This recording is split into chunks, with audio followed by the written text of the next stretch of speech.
Buenas tardes para todos. Análisis de las elecciones y lo que se viene en el país. Arranca nuestro presidente Ricardo Mazzarín con una presentación general y luego se abre a debate. Gracias. No, adelante, Ricardo. muchas gracias. No voy a hablar de los resultados de las elecciones, sino de los problemas que va a enfrentar el próximo gobierno. Va a ser breve la exposición porque no tengo todo claro, por lo cual el debate seguramente aclarará las dudas que yo tengo. Elaboré más o menos 3 ejes para discutir los problemas que va a enfrentar la próxima gestión gubernamental. El primer eje tiene que ver con las agendas más inmediatas que va a tener que abordar Milei como presidente de la República. Dentro de esta agenda está el acuerdo con el fondo. Hoy salió la noticia que empezaron los diálogos con el fondo de algunos emisarios de Milei. El otro tema que Milei va a tener que abordar rápidamente, y creo que eso tiene que ver con la reunión de Guillermo Franco con algunos gobernadores del PRO, en este caso, que se van a reunir en la Casa de Mendoza, tiene que ver con los problemas de tesorería de las provincias. Se acerca a fin de diciembre, sueldos y aguinaldo, y Milei había dicho que 2 cosas que después desarrollaremos, que se eliminaban las transferencias discrecionales y que se iba a eliminar la ley de coparticipación federal. Seguramente esto va a ser parte de la charla. Sobre la ley de coparticipación federal, creo que la idea de eliminarla es imposible porque el artículo 75 de la Constitución Nacional prevé que se firme una ley convenio a futuro que resuelva el problema de la coparticipación y establece algunos criterios generales para esa ley, que es la masa coparticipable, los criterios de distribución primaria y secundaria y los indicadores a tener en cuenta para esta distribución de esa masa coparticipable, que son la población de cada provincia, los indicadores de necesidades básicas insatisfechas y los servicios públicos que prestan las provincias. Por lo cual creo que esta idea del nuevo presidente de eliminar la ley de coparticipación es imposible porque el texto constitucional reformado en el 94 establece que hay que firmar una ley convenio. Y esto requiere, obviamente, la discusión con las provincias y es una discusión compleja. Creo que me da la impresión, esto es simplemente una conjetura, la reunión de Guillermo Franco, por lo menos con los 10 gobernadores del PRO en la Casa de Mendoza, va a dar lugar a abrir este debate. Después están problemas casi inmediatos. ¿Cuál va a ser el programa económico del gobierno? Acá hay un tema central que es el mercado cambiario. ¿Cuál va a ser la propuesta de la nueva administración respecto al mercado cambiario, al levantamiento de los cepos, etcétera? Tema que no es nuevo en la historia argentina, esto ya le ocurrió a Macri al inicio de su gestión, y este es un tema que tienen expectativa a los mercados cambiarios y financieros. El otro tema que es de más largo plazo, no de tan largo plazo porque está de alguna manera relacionado con el presupuesto nacional, son las reformas estructurales de las que habló en algún momento Milei, entre las cuales yo destaco 2, que son la tributaria. De esto Milei ha hablado, de hecho aprobó la ley que envió Massa al Congreso para eliminar el impuesto a las ganancias de la 4ª categoría, ha hablado de simplificar el régimen tributario, pero no ha dado más explicaciones de cuál va a ser esta reforma tributaria, que es importante porque tiene impactos en la masa que se va a coparticipar, va a formar parte de esa discusión, cuál es la masa coparticipable. Y el otro tema es, y dentro de esta reforma están los regímenes especiales. Por empezar, hay toda una lista de exenciones o privilegios fiscales que seguramente va a querer revisar Milei, entre los cuales se encuentra el régimen especial de Tierra del Fuego. Hay aquí una paradoja que fue votado masivamente por el electorado de Tierra del Fuego y, se supone, por lo menos esto ha estado en debate durante mucho tiempo en la Argentina, qué se hace con este régimen especial de Tierra del Fuego. De hecho, Nicolás Caputo, hombre muy interesado en que se sostenga el régimen, ha mantenido alguna reunión con Milei. Seguramente han estado hablando de la importancia de este régimen, etcétera, etcétera. Es decir, empiezan a jugar otros actores que no son los políticos, que son actores empresarios, sociales, etcétera.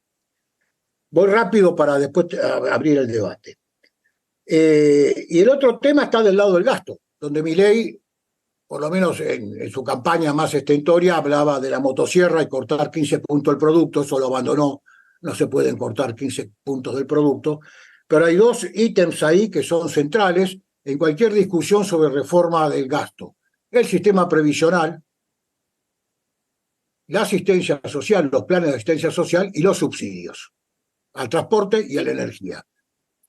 Estos son los temas centrales de cualquier discusión sobre la reducción del gasto del presupuesto nacional, y esto abre una gran incógnita, porque Milei fue y vino respecto a esto. Por ejemplo, ahora sostiene que va a mantener la asistencia social. Pero bueno, digo, estos son los problemas que va a enfrentar, y esto requiere después la aprobación parlamentaria.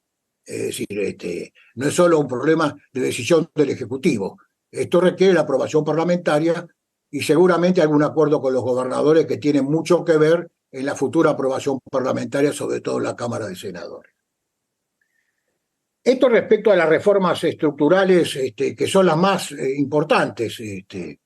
Después hay otras reformas secundarias, reforma del mercado laboral, etcétera, pero digo, desde el punto de vista fiscal y de la consolidación de un presupuesto viable, estos son los temas que se van a conversar y sobre los cuales va a haber un amplio debate.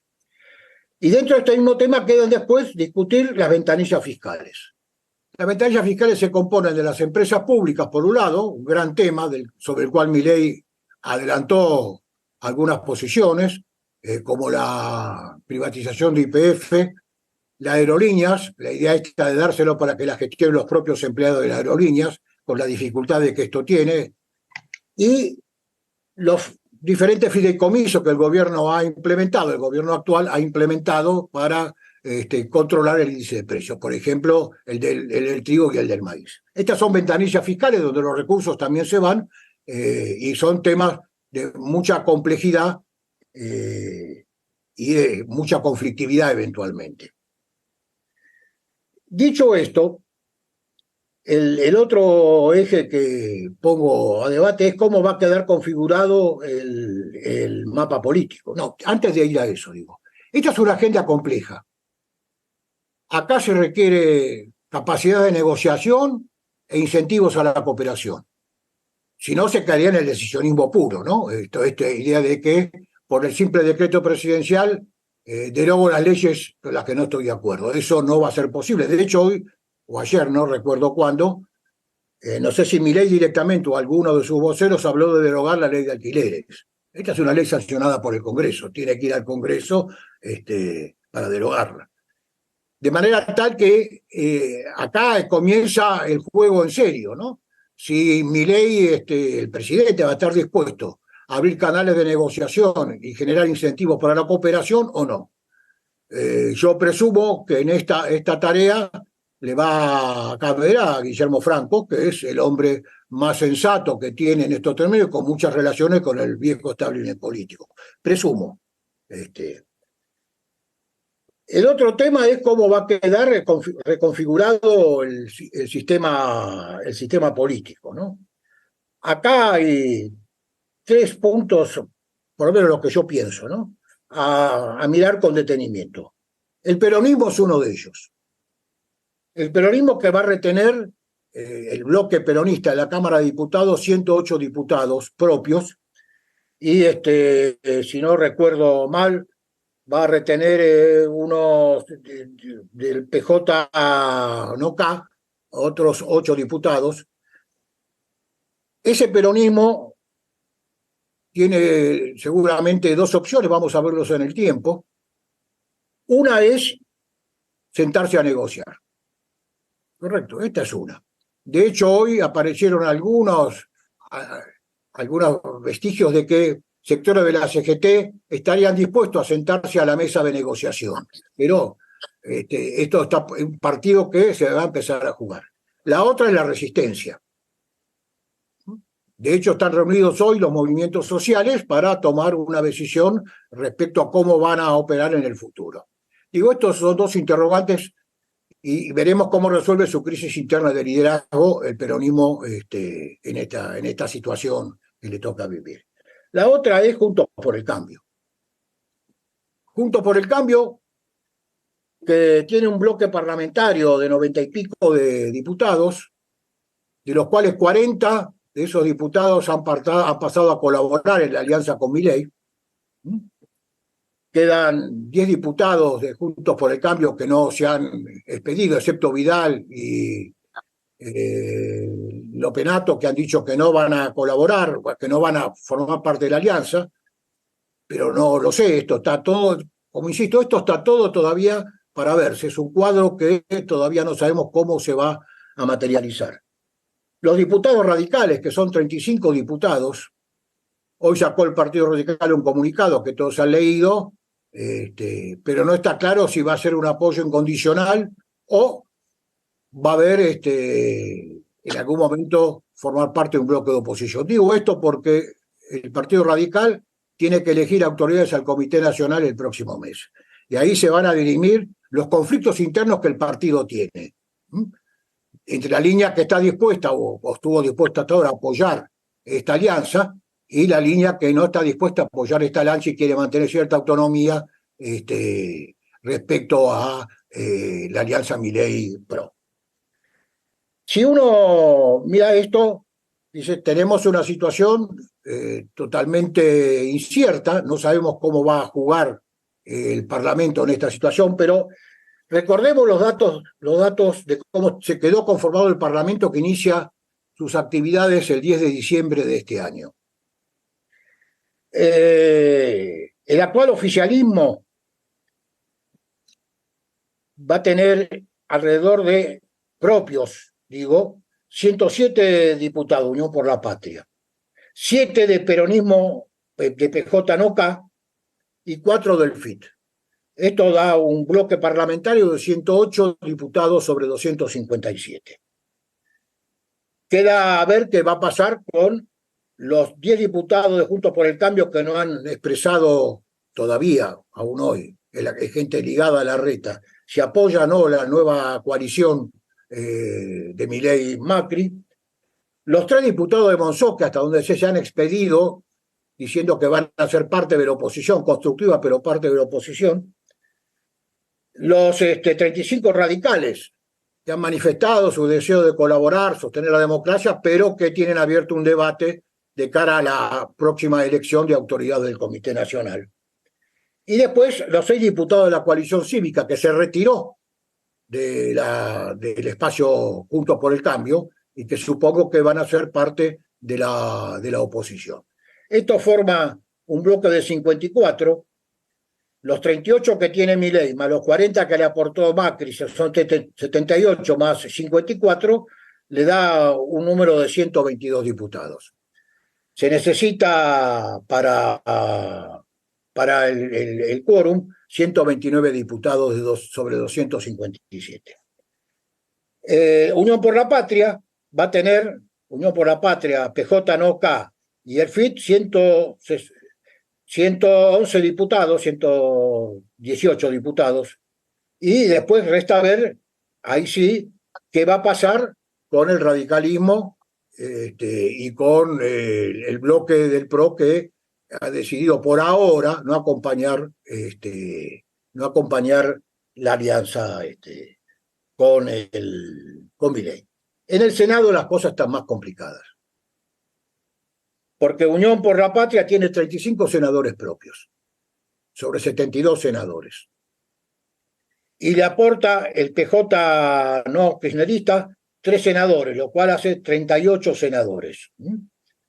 Y después tenemos que la Libertad Avanza tiene 7 senadores, Juntos por el Cambio perdió senadores, tiene 24 senadores y otros 2 senadores, de manera tal que tiene asegurado el quórum y la mayoría Unión por la Patria en el Senado. Digo esto para tener un mapa de cómo se están distribuyendo las fuerzas. Puede sufrir modificaciones esto, pero esta es la situación que va a enfrentar el próximo gobierno. Dicho esto, creo que ha habido un paso que me parece auspicioso, que es la reunión para la transición de Alberto Fernández con Javier Milei, que duró, tengo entendido, 2 horas, y la decisión de la vicepresidenta Cristina Fernández de Kirchner de recibir a Villarruel, seguramente para diagramar y pactar la transición en la Cámara de Senadores. Este pequeño resumen es para abrir un debate. Yo no tengo las respuestas a todo esto. Lo que sí sé que las dificultades que va a enfrentar la administración que llega a la Casa de Gobierno el 10 de diciembre no son menores si quiere respetar parte de las promesas que hizo. No las promesas de la motosierra, porque eso está descartado. Pero sí la idea de un presupuesto equilibrado. Va a recibir un déficit fiscal de 8 puntos del producto, un déficit fiscal muy alto, más bajo que el que recibimos nosotros cuando iniciamos la gestión, que era de 15 puntos, pero alto igual. Y acá entra en juego, cuando uno quiere reformar y hacer recortes de los gastos, aquellos que son afectados, tantos ganadores como perdedores en este juego de reducción del gasto. Me parece que la alternativa del nuevo gobierno es, sin lugar a dudas, y esto corre por mi cuenta, abrir las puertas a la negociación y generar los incentivos adecuados para que esta cooperación sea eficiente. Si no, le queda una vía que yo no recomiendo, pero no soy quien para decirle a Milei qué tiene que hacer, que es el decisionismo puro, que creo que va a encontrar obstáculos insalvables en la Argentina, tal cual quedaron dispuestas las fuerzas después de las elecciones. Creo que, y acá prometo cerrar, lo escuché a Macri, creo, no sé si ayer o antes de ayer, tiene una centralidad y un protagonismo creciente en estos momentos, decir que la pura voluntad expresada por los votos de este 56% obtenido por Milei alcanza para realizar las reformas. Y ha dicho que si salen los muchachos a la calle, los jóvenes se encargarán de darle respuesta a estos en la calle, lo cual es peligroso. Primero el optimismo. Me extraña porque Macri tuvo una gestión de gobierno, inició con mucho optimismo. Recordemos que se devaluó el 14% y dijo que esto no iba a los precios, aceleró la tasa de inflación. En el 2017 ganó la elección atrasando el tipo de cambio y de la mano de Stanley ampliando los planes sociales, amplió, les recuerdo, 600.000 planes sociales para mantener a los movimientos sociales bajo control, y en el 2018 se enfrentó a una crisis, ¿no? Digo, este juego no es sencillo y es peligroso, y me parece que esta visión que ha desplegado Macri, como actor central, digo, que ha desplegado Macri, de que basta con esta mayoría, con el poder que le da esta mayoría, el poder que le da el presidente, para realizar todas las reformas que la sociedad espera. Y este optimismo supone que estas reformas se pueden hacer en el corto plazo, son por lo menos las promesas más importantes, con altos beneficios para todos. Creo que acá se cometería un error si esa es la vía elegida. Por otro lado, han aparecido algunas fricciones en este momento entre Macri y Milei sobre la conformación del gabinete y una disputa sobre quién va a presidir la Cámara de Diputados.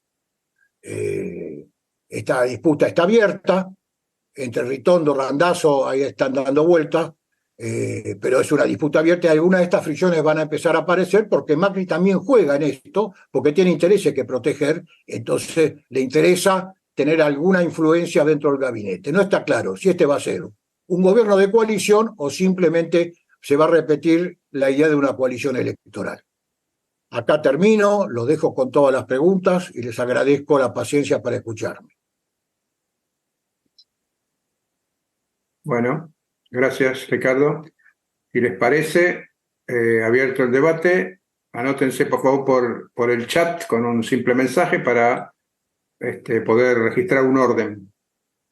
Pedimos que mantengan el micrófono cerrado todos, menos por supuesto, y que lo abra el que va a hablar. Listo, nadie quiere hablar, se cierra la reunión. Ahí está. Guillermo García Arias, bienvenido, socio nuevo, adelante. Sí. Hola, mucho gusto. Perdón, antes de arrancar, perdón, Guillermo, pedimos tratar de hacer mensajes breves, cortos, concisos, así podemos tener más participación. Gracias, perdón, y adelante. Muy cortito, muchas gracias a todos. No sé cómo se baja la mano ahora. Bueno, ya se bajó.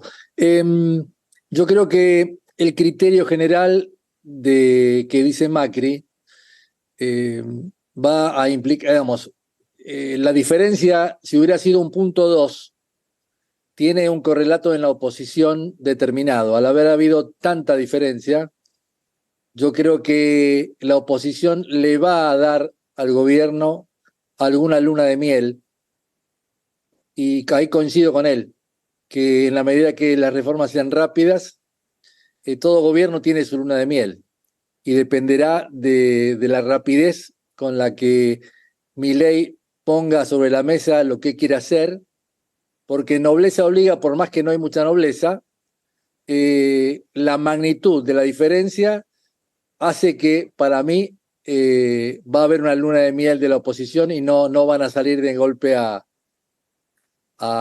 bloquearle los proyectos a Milei. Esa es mi posición, creo que es lo que va a pasar. Cortito.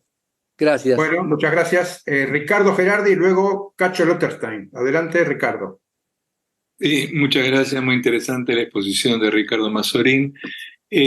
Yo tengo también algunas preguntas. Una es si con la ley de ministerios, que teóricamente se le ha aprobado a todos los gobiernos, de hecho no puede dar de baja muchos organismos del Estado, etcétera, sin mucho debate, digamos. Es decir, con esa ley por ahí puede hacer un conjunto de reformas en organismos del Estado, empresas del Estado, que se lo facilite la oposición como una primera ley. Segunda pregunta es un poco el planteo de Ocampo sobre el Banco Central. O sea, no cerrar el Banco Central, pero dejarlo como una cáscara vacía. Entonces no necesitaría pasar por el Congreso, digamos. Es decir, él empieza a hacer una serie de reformas. De hecho, el Banco Central no se cierra, pero de hecho no cumple ninguna función como la que venía cumpliendo. Y la tercera cuestión, me gustaría saber la opinión de Ricardo y de otras personas, si no va a ir también por recortar totalmente la obra pública. Evidentemente eso tiene un costo político grande, en particular en las provincias, pero le permitiría bajar abruptamente el gasto. Por mi parte, nada más. Gracias. Gracias, Ricardo. Adelante, Cacho. Gabriel, ahí está. Sí, buenas noches a todos. Bueno, Ricardo plantea de que ya no tenemos que discutir las elecciones. A mí me gustaría con todo hacer algunas consideraciones respecto a las elecciones. Ricardo dijo que él no va a plantear las elecciones, así que adelante, tranquila. No, por eso, no sé por qué esa definición. A mí me interesaron estas elecciones por la creación de un Frankenstein que lógicamente después devora a los que inventan el Frankenstein. Bueno, eso ha sucedido tantas veces en la historia. Si fue Massa quien financió a Milei, hizo todas las cosas sobre Milei, y después yo hasta tengo mis dudas que lo hubiera sido tan fácil al punto por el cambio, si Milei no hubiera existido, ganarle a Massa. Y tengo mis dudas por lo que me escribí, que me explicaron mis nietos, de cómo toda la gente joven masivamente votaba a Milei, aún en los sectores empobrecidos. Y eso para nada lo podía lograr Juntos por el Cambio. O sea que realmente, nuevamente, y debe ser la vez número 1000, esas pioladas electorales siempre suelen terminar muy mal, ¿no? Esa conclusión sería bueno que en un club político la recordé. Ahora, ya hablando del futuro, Ricardo Mazzorin explica por qué ciertas cosas hay que irlas haciendo, entiendo, gradualmente. Yo sigo pensando que lo peor que puede pasar, ¿no? Es decir, ya hay una experiencia de intentar hacer gradualmente las cosas.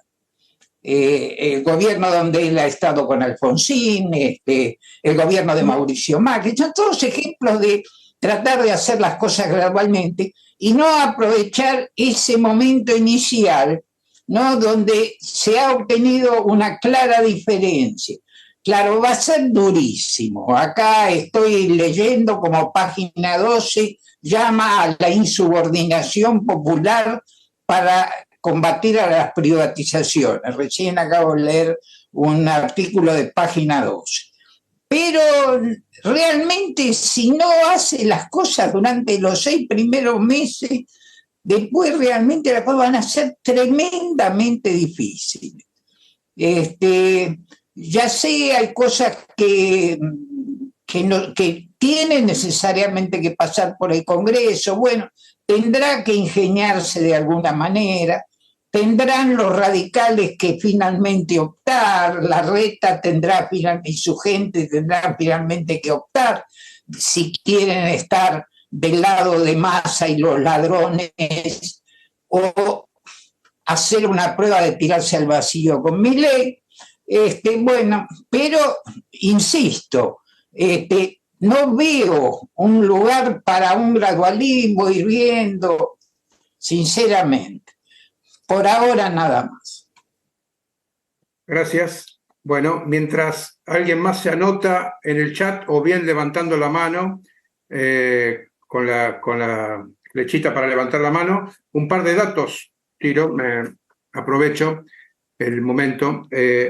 Había una idea previa a las elecciones de que iba a haber un gran bloque de voto en blanco para expresar el rechazo a ambos candidatos, o otras cosas que difíciles de evaluar en cuanto al voto en blanco, y el voto en blanco fue menos que en la primera vuelta, 417.000 en blanco y 554 en la primera vuelta, así que ese impacto del voto en blanco no existió.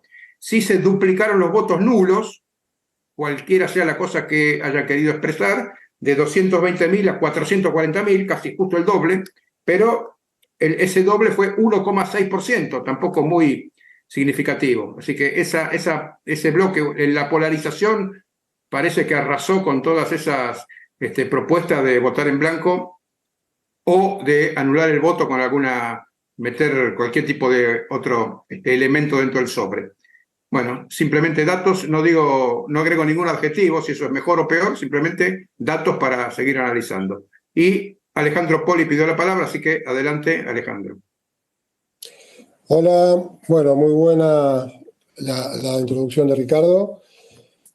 Yo quiero decir algunas cosas que me parecen que hay que tomar en cuenta. Como bien dijo Ricardo, la situación es muy compleja, pero tan compleja la situación que acá no es una cuestión de si hay gradualismo o no hay gradualismo. Acá no hay ninguna chance de gradualismo porque el propio mercado va a encargarse, si no, de hacer las correcciones violentas que se están postergando desde hace muchos meses.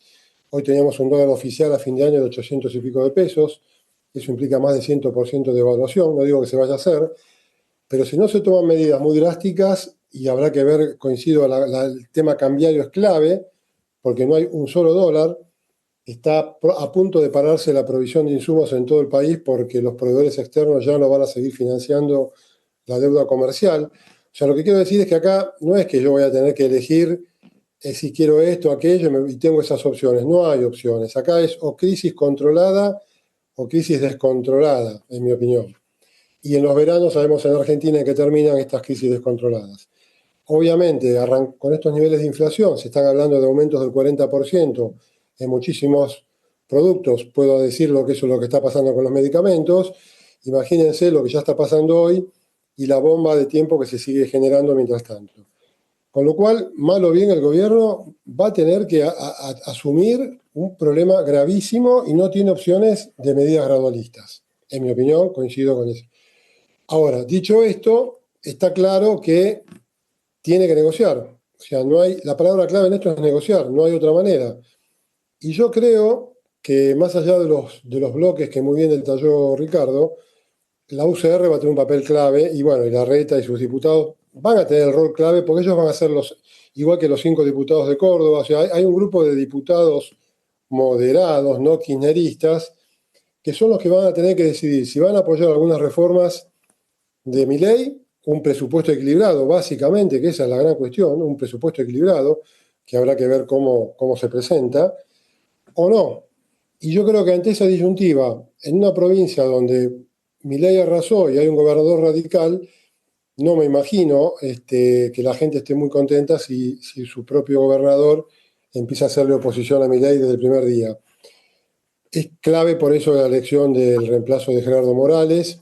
Una cosa es que sea Gustavo Valdés o gente de algún gobernador importante, otra cosa que siguiera la línea de Morales. Yo no conozco tanto la interna del radicalismo como para saber qué puede pasar, pero ese es un dato decisivo. Y en definitiva, entonces, las leyes habrá que dosificarlas de manera muy clave. O sea, a mí me parece un error hablar de cerrar Telam en este momento. Dar una batalla por Telam en este momento es una tontería y no tiene ningún sentido. Hay que dar batallas importantes, como bien dijo Ricardo. Yo creo por eso que va a haber una mayoría de diputados que va a apoyar. El Senado está un poco más complicado. Tampoco tiene quórum propio el kirchnerismo. Tiene 33 o 34 diputados, depende de distintos números. Son 37 el quórum. Y va a depender de las leyes que se elijan. O sea, por ejemplo, la ley de alquileres es un buen ejemplo, que volvió a decir la quiero derogar.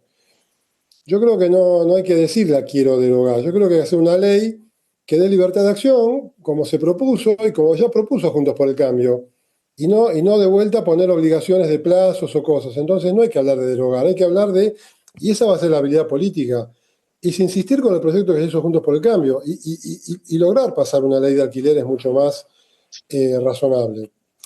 Ese es un tema relativamente fácil. Después habrá temas mucho más complicados, como no se habla de dolarización. Milei dijo siempre que él tiene reformas de primera generación que son equilibrio presupuestario, reforma laboral, que obviamente hay que sentarse a negociar con la CGT, la reforma tributaria y temas de seguridad. Hoy parece que ya se reunió con Aníbal Fernández, Francos y Pose. Aparentemente va a volver todo el sector de seguridad al Ministerio del Interior como era a la vieja usanza. No se lo van a dejar a Victoria Villarroel, seguramente lo va a agarrar Francos. Y bueno, y ahí van a tener que tomar algunas medidas rápidas para demostrarle a la gente que también la lucha contra la inseguridad va en serio y eso le va a dar algún rédito político. Pero bueno, nada, yo lo que quiero expresar es que es clave el rol del radicalismo, del PRO no alineado, de algunos diputados y senadores peronistas no kirchneristas, y que si Milei trabaja bien con ese grupo de gente, yo creo que tiene chances de hacer algunas leyes importantes en este periodo del verano. Nada más. Gracias. Bueno, Ricardo Mazzorín, luego Gustavo Hierro. Sí, no, algunas aclaraciones. Primero, Milei y su entorno han sostenido que el programa va a ser de shock. No han hablado de gradualismo. Todos los programas estabilizadores fueron de shock. No hubo programas graduales. El Plan Austral fue un programa de shock. Se elaboró durante un tiempo y después se anunció como programa. Milei tiene un desafío inmediato, que es que tiene que mandar un presupuesto al Congreso. Si envió más al presupuesto, seguro este presupuesto va a recibir modificaciones por parte de la nueva administración, es lo que yo supongo. Es el primer paso de Milei en la gestión. No puede gobernar a solo que extienda el presupuesto viejo, tiene que gobernar con un nuevo presupuesto. Y acá se le plantea el primer problema. Yo no sé si Milei tiene elaborado un programa de estabilización, sus equipos económicos, lo ignoro, obviamente. No estoy en el entorno de Milei, pero un plan de estabilización lleva tiempo. Además, en un programa de estabilización hay 3 precios que son claves para la economía y que son 3 precios que generan generalmente fuertes conflictos. Uno es el tipo de cambio, otros son las tarifas del sector público y otros son los salarios. Esos 3 precios a nosotros nos llevó mucho tiempo. Recuerden que nosotros tuvimos que hacer equilibrar los precios relativos, lo cual implicó una aceleración de la inflación hasta que impusimos el programa de estabilización. Y a partir de la imposición de ese programa congelamos todos los precios de la economía por un tiempo corto, esa era la idea. Y para evitar la redistribución de ingresos implementamos la famosa tabla de desarrollo, ¿no? que era la idea de evitar una fuerte redistribución de ingresos producto de un cambio de las expectativas inflacionarias de los agentes económicos. Yo insisto, tengo más interrogantes que respuestas. No conozco el programa de Milei, tampoco sé si lo tienen elaborado, porque hasta ahora, hasta donde yo escuché, el único programa que Milei había anunciado enfáticamente era la dolarización, que resolvía todos los complejos problemas que tiene esta economía, hasta ahora. Es cierto que ha dejado de hablar de la dolarización. Ahora, es cierto que si dejamos hablar de la dolarización, el Banco Central tendría que mandar una ley al Congreso proponiendo las modificaciones que va a sufrir el Banco Central respecto a su normativa y a qué puede ser o no hacer. Les recuerdo que bajo la ley de convertibilidad se prohibió al Banco Central que ayudara al Tesoro por la vía de la emisión monetaria. De hecho, no hubo emisión monetaria para financiar el Tesoro, lo que hubo es, dado que el régimen cambiario era creíble, tomó deuda a los mercados internacionales de capitales, que dejó después una crisis de la deuda en el 2001, que resolvieron finalmente los gobiernos de Rem Lenikov y la administración, de Rem Lenikov y Roberto Labaña. Entonces abro un signo de interrogación, no sé cuál es el programa estabilizador, porque esto requiere de un programa estabilizador. Un programa estabilizador que implica que en el corto plazo, este programa, antes que se anuncie el programa, se va a acelerar la tasa de inflación. No sabemos qué va a hacer con el mercado cambiario. Debe ser parte de un programa de estabilización. ¿Va a flotar o va a fijar tipo de cambio fijo? Estos son todos problemas que no se resuelven con la buena voluntad. Se resuelven con un equipo que esté trabajando y que tenga claro cuál es el ajuste que va a hacer. Y el tema fiscal, en este caso, en todas las opiniones que se han vertido, se convierte en el ancla del sistema de estabilización. Entonces, me parece que hay desafíos de muy corto plazo que va a enfrentar la nueva administración. Respecto a la obra pública, se anunció por ahí que no va a haber más obra pública, que se va a cortar la obra pública. Bueno, ese es otro interrogante. Veremos cómo se hace, cómo se sigue adelante en esta materia, cómo van a actuar los privados, etcétera. Pero el corto plazo es, para una administración que nace, el presupuesto es central porque es la norma que va a guiar la relación que tiene el gobierno central con las provincias, por ejemplo, la coparticipación federal, y tiene que mandar ya inmediatamente al Congreso una ley de reforma tributaria. Y tiene que mandar al Congreso los recortes de gasto, ¿dónde lo va a hacer? Y tiene que decir qué va a hacer con las tarifas, que es un precio clave del presupuesto. Son 4,5 puntos del presupuesto, el subsidio al transporte y a la energía. Nada más que esto. Gracias, Ricardo. Hay alguien que tiene algún sonido ahí. Gustavo Hierro, luego está Guillermina y Elsa Creighton. Adelante, Gustavo. Sí. Bueno, a ver. Lo que tenemos acá es el infierno tan temido del que venimos hablando hace años, reunión tras reunión. Es la explosión del sistema político. No es la primera, no será la última, pero es lo suficientemente dramática como para que estemos frente a una reconfiguración forzada de todo el sistema político debido a la enorme crisis de representación que da una sociedad indignada y completamente descreída de lo que los políticos hacen. Esto es una cosa elemental. Con toda la teatralidad, digamos, el dramatismo que lo caracteriza, este señor que aparece por la televisión pateando maquetas o con una motosierra, dando gritos o alaridos destemplados por todas partes, provoca, digamos, identificación en la gente, y hay, quiero recordar, un 57% de argentinos, 57%, que está de acuerdo con este señor. A mí me parece escalofriante, pero esto es así. Pero uno puede llegar a entender qué es lo que ocurre cuando ve lo que hay del otro lado, ¿no? Entonces, y eso explica todo. Entonces, la verdad es que él tendría que hacer esto, que él tendría que hacer lo otro, digamos, o sea, valoro a cada una de las personas que que me antecedieron en el uso de la palabra y los que van a hablar después, digamos. Seguramente todos nosotros tenemos cada uno certezas de lo que se podría o lo que se debería hacer. El que va a gobernar es Javier Milei. Y sabemos bastante poco de él. Y tenemos serias dudas respecto de si Milei tiene o no tiene políticas, digamos, preparadas para encargar la responsabilidad que tiene por delante, que es inmensa, inmensa. Entonces, vamos a pensarlo desde otra perspectiva, de la perspectiva de la sustentabilidad política o desde la perspectiva de la gobernabilidad. ¿Puede tener Milei gobernabilidad?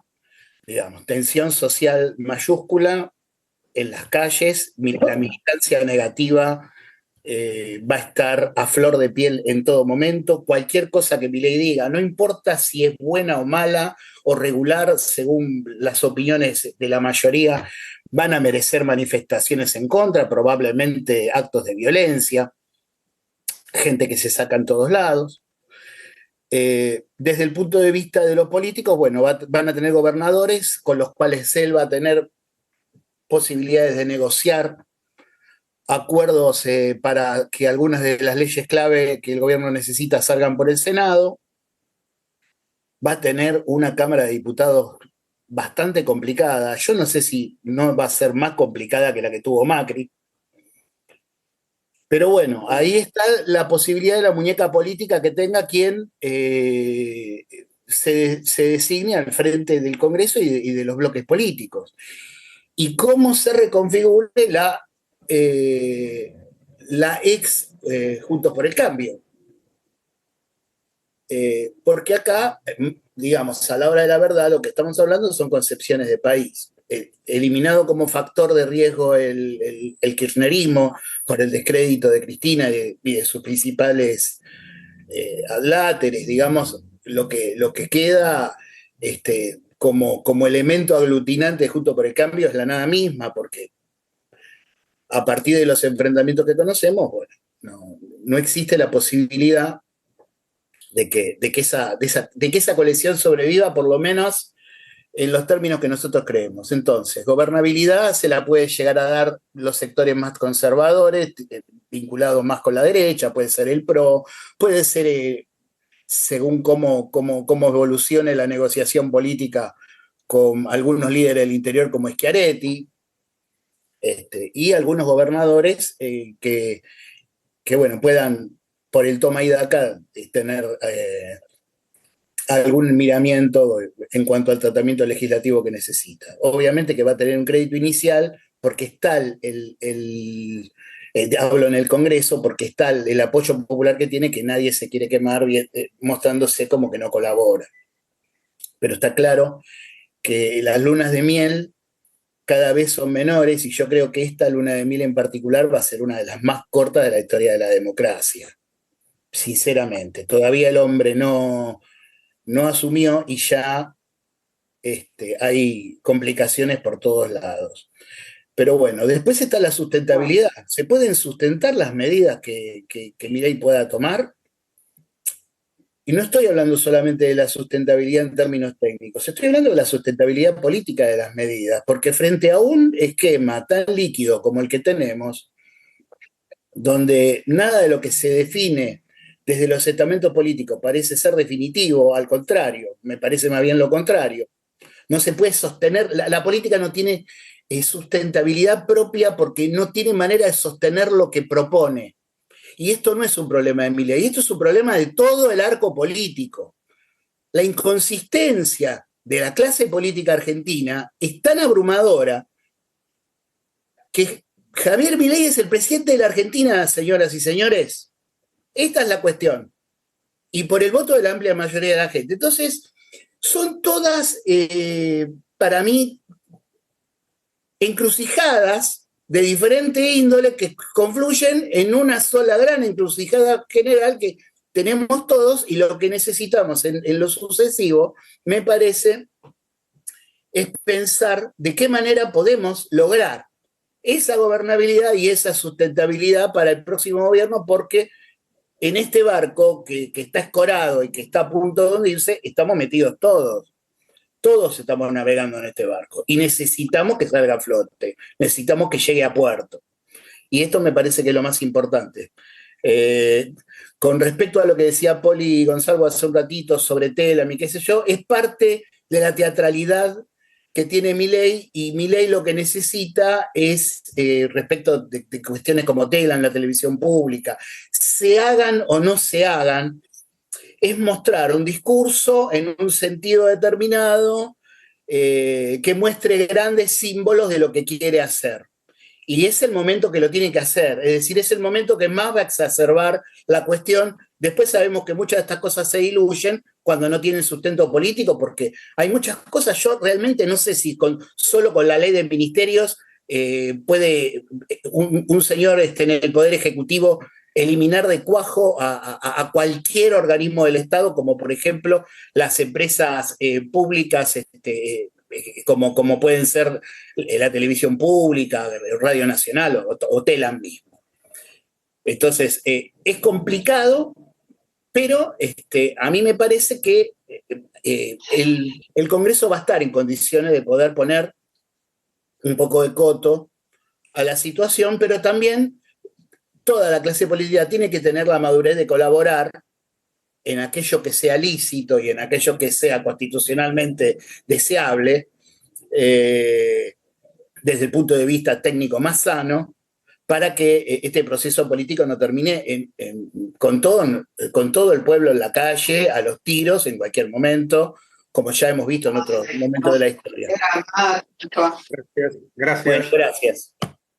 Guillermina Tiramonti y luego Elsa Kreisman. Adelante, Guillermina. Abrí el micrófono, por favor.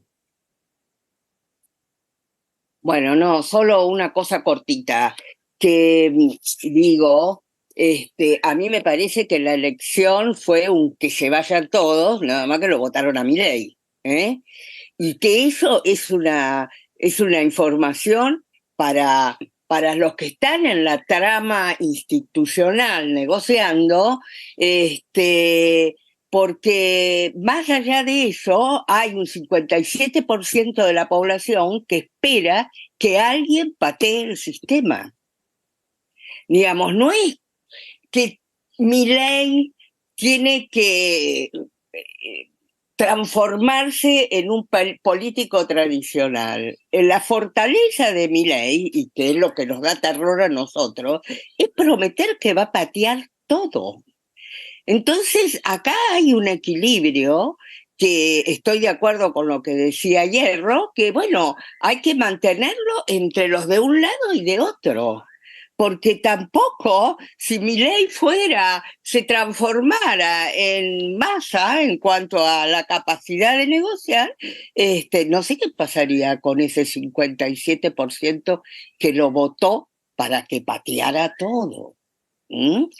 Entonces, nada, eso nada más, que como oposición hay que considerar todo eso también, que el que votó no votó para un Milei negociador, votó para un Milei que finalmente pateara, ¿no? Nada más. Gracias. Elsa, adelante. Luego me anoto yo, si no hay más nadie. Dale. Yo estoy. Porque estoy poniendo la carita amarilla, pero se cae. Gracias. Dale, Elsa, luego Julio, entonces. Adelante, Gracias. Elsa. Cuando puedas, sin apuro.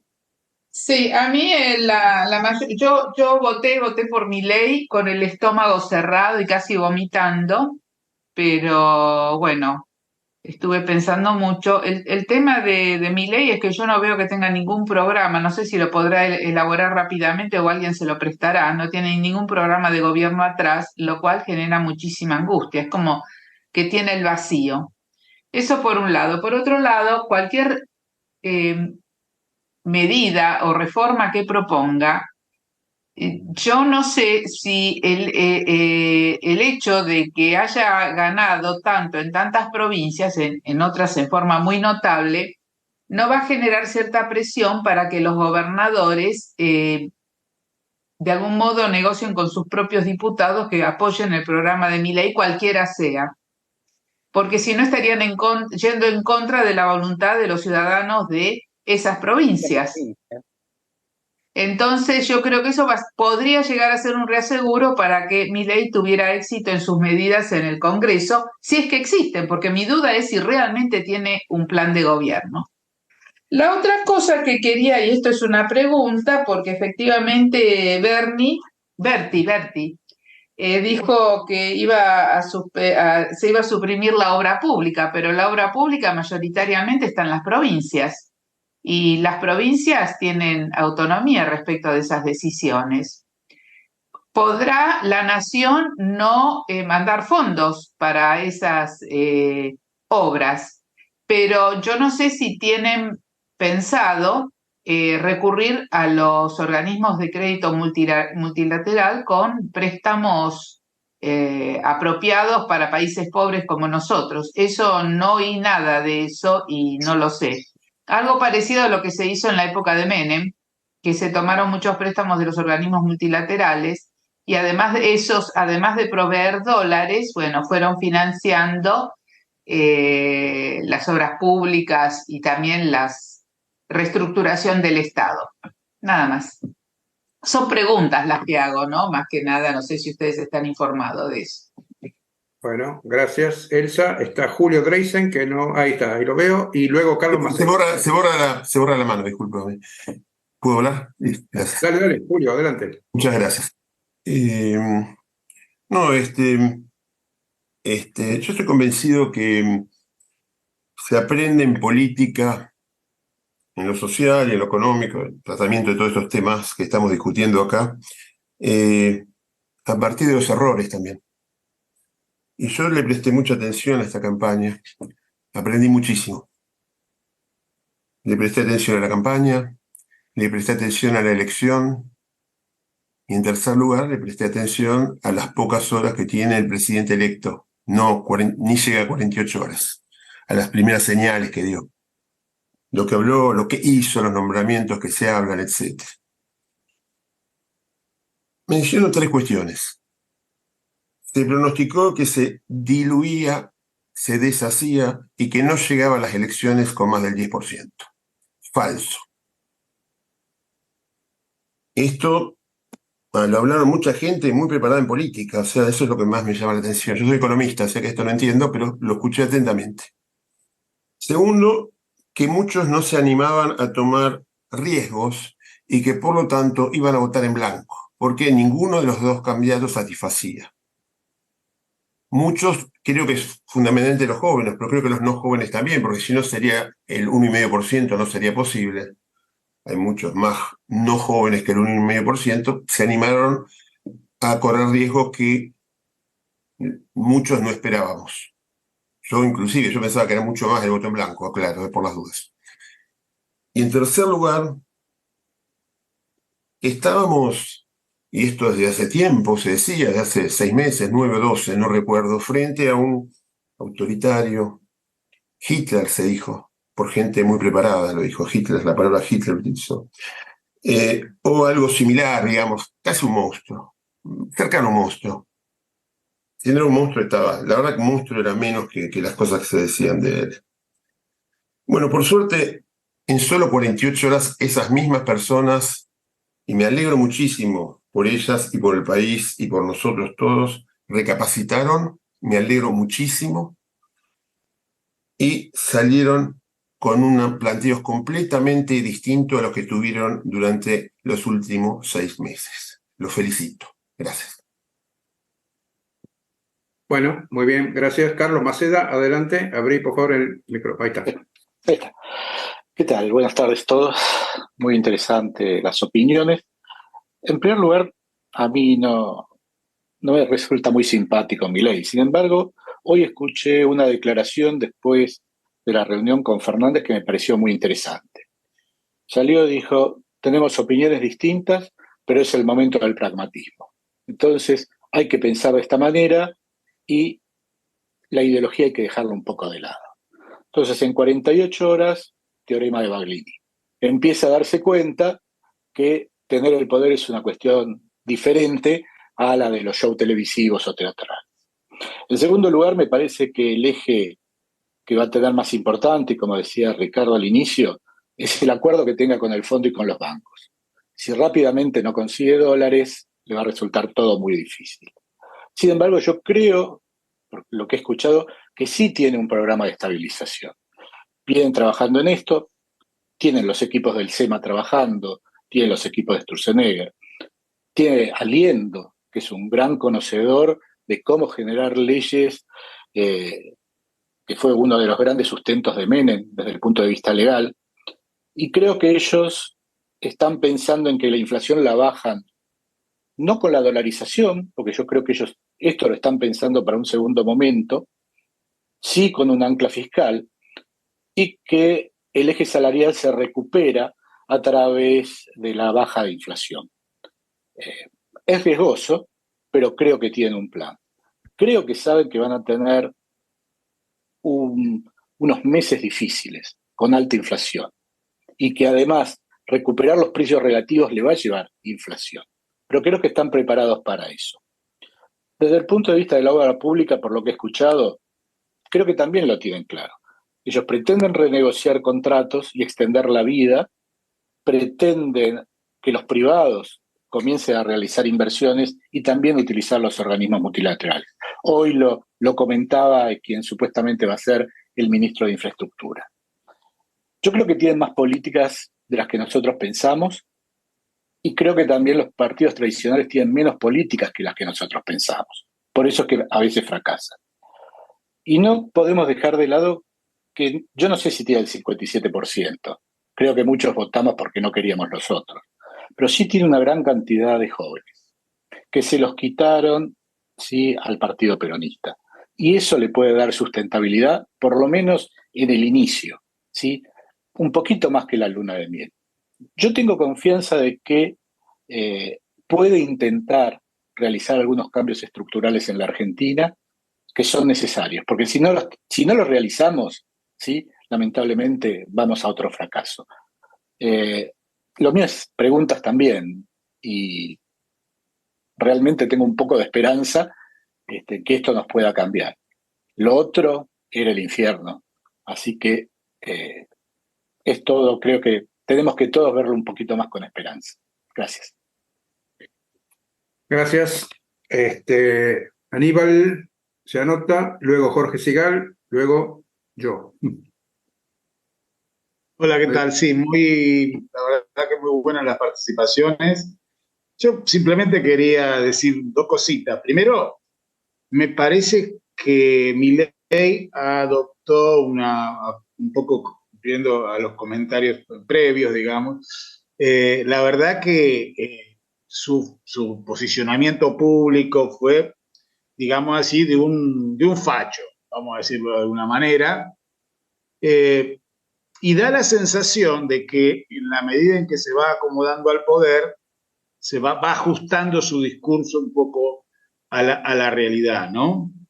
Y acá me parece que yo anotaría como un elemento decisivo del 57% la tasa de inflación. A mí me parece que la inflación, digamos, cuando se habla del descrédito de la clase política, me parece que es imposible separarlo de la inflación que hemos tenido y que me parece que ha tenido un impacto social pavoroso, ¿no? Digamos, porque por todas las consecuencias que ha tenido y considerando también la historia previa de la Argentina. Entonces, me parece que ahí se juega el núcleo principal de la batalla que va a emprender el gobierno y un poco, de alguna manera, los eventuales apoyos que puedan aparecer, diríamos, del radicalismo, por ejemplo, cuando se discuta el presupuesto, van a estar ligados a esta cuestión de la inflación, ¿no?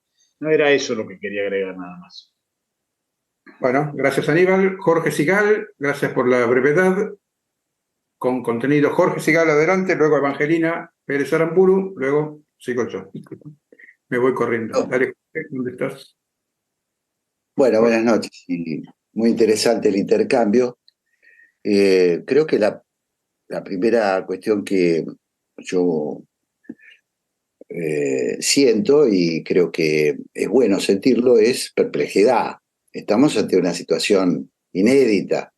Estamos en una situación inédita porque me parece, hemos ingresado al fenómeno mundial, que es el fenómeno de la insatisfacción permanente, que, según los expertos, lleva a la ingobernabilidad también permanente.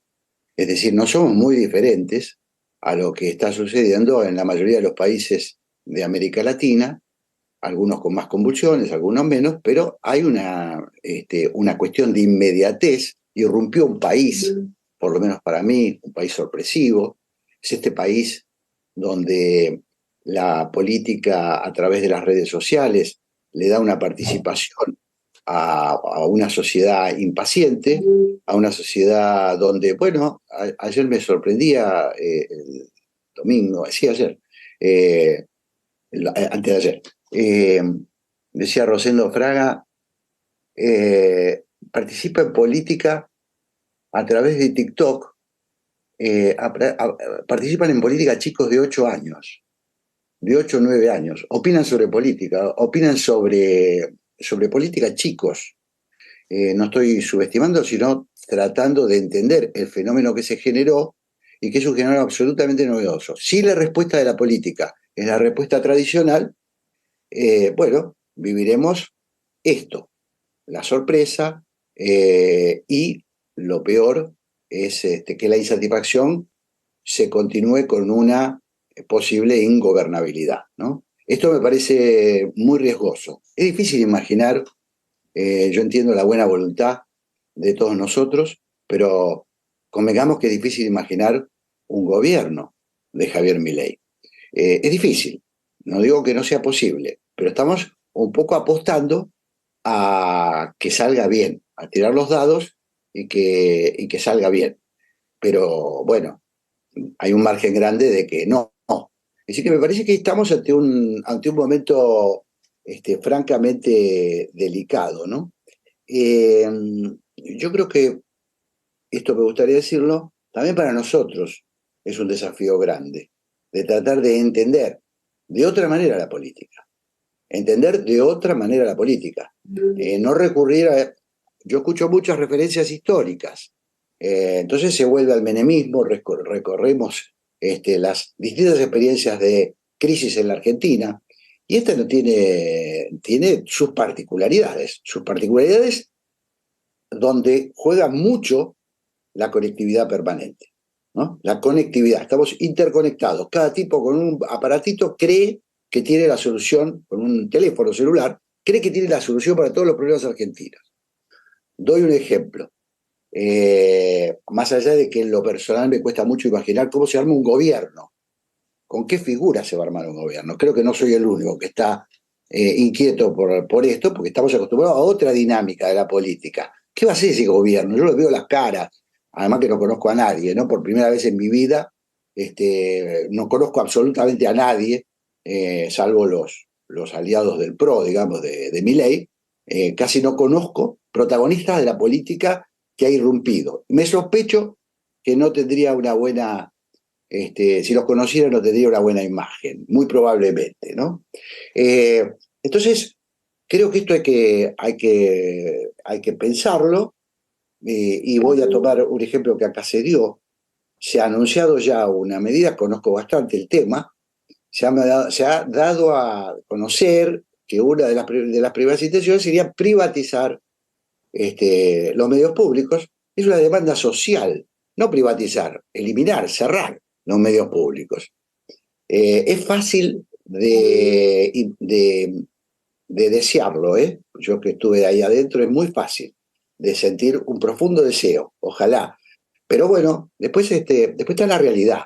La realidad es el Congreso, la realidad es que no podés ir con una tanqueta al Canal 7 y cerrarlo. Y si vas con la tanqueta al Canal 7, la imagen que vas a tener va a ser la de la guardería cerrada, con la madre con el chico en brazos. Es decir, todo lo que es un deseo se convierte en realidad de una manera bastante escabrosa, bastante difícil, porque echar gente no es fácil, porque cerrar un medio no digo que no hay que hacerlo, digo que no es sencillo, porque son seres humanos, porque gente que viene desde hace muchos años gozando de privilegios inauditos.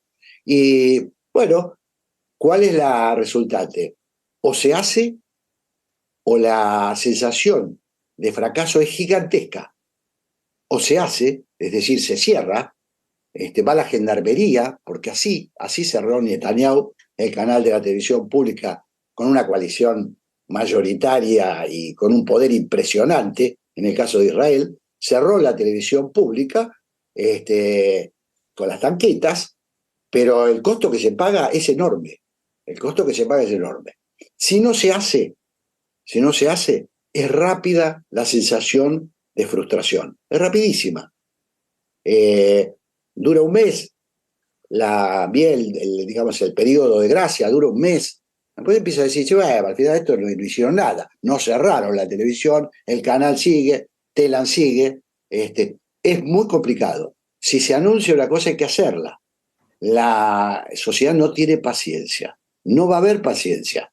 No es que va al Congreso. Nosotros lo hicimos, vuelvo a decir, yo participé un poquito en la gestión, hasta que dejé medio intestino ahí, pero las cosas son muy complicadas. En Telam, Hernán Lombardi tomó una medida muy audaz, 300 telegramas. Nos lo devolvió la justicia laboral.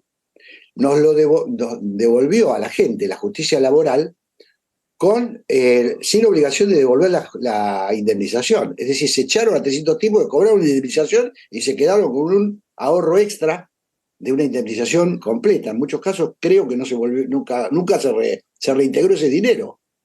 Es decir, ojo, lo que estoy diciendo es que necesitamos que las cosas que se hagan tengan asidero, porque la paciencia, bueno, termino con el principio, la paciencia social es muy básica. Hoy estamos contentos porque limpiaron después de la movilización de festejo, la gente barría el lugar. Todo eso dura un ratito. Después ¿qué están haciendo? Y bueno, vienen medidas antipáticas, todo esto en medio de un ajuste. No es que se rastelan y hay una bonanza económica que todos los demás están felices de la vida. Yo con esto no digo simplemente que me gustaría escuchar explicaciones que tengan fundamentos sobre el optimismo o el derrotismo. Yo no soy derrotista, pero no encuentro sustancia al optimismo. Esto nada más. Gracias. Gracias, Jorge. Adelante, Evangelina. Hola a todos, buenas tardes. Bueno, muchas gracias por todos los comentarios y este espacio de conversación muy valioso. A mí me parece que dos cositas quiero mencionar. Una relacionada con la parte del diagnóstico de por qué pasó lo que pasó, ¿no? Y hay elementos que vienen, yo diría que hace más de 3 años. Uno que tiene que ver que las principales preocupaciones de la población están estrictamente vinculadas con la economía y la inseguridad. Eso, digamos, como en primer lugar. Y en segundo lugar, este quiebre entre la sociedad civil y la dirigencia política. Esta sensación de que la dirigencia política justamente no resuelve esos temas que entran en gran valoración hace mucho tiempo, hace 3 años para la sociedad. Entonces, dado ese diagnóstico y dado cómo transcurrieron, digamos, las elecciones y cómo quedó la oferta electoral, de alguna forma, si juntamos ese hastío con la dirigencia política por esa sensación de ineficacia y corrupción y mirarse a ellos mismos y discutirse a ellos mismos y los principales temas de campaña de Javier Milei, que fueron la inflación y la inseguridad, digamos, ahí hay como mucho sustento de por qué la gente votó a Javier Milei, independientemente de un montón de disquisiciones que hagamos.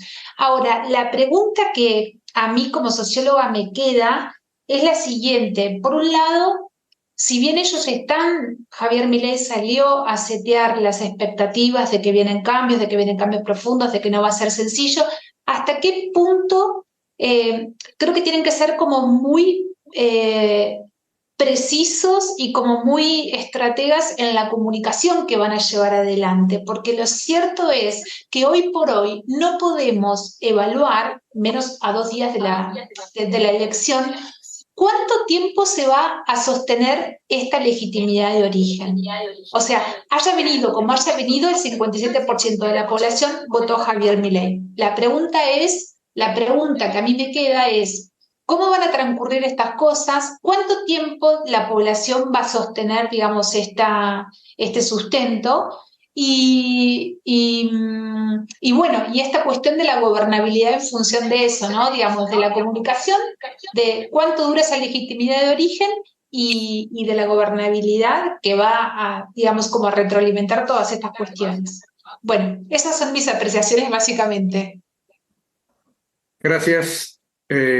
Yo, antes de la primera vuelta me decían, ¿a quién vas a votar en un balotaje de Milei-Massa? Y yo decía, ese puente lo voy a cruzar cuando llegue a la orilla y no antes, esperando no tener que cruzar el puente, porque esperaba que Bullrich estuviera en el balotaje contra cualquiera, pero no fue el caso.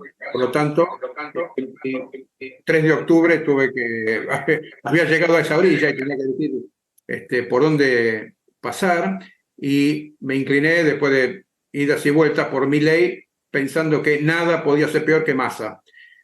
Después de todo lo que pasó en la campaña, el domingo a la noche sentí una sensación de esperanza y cautela.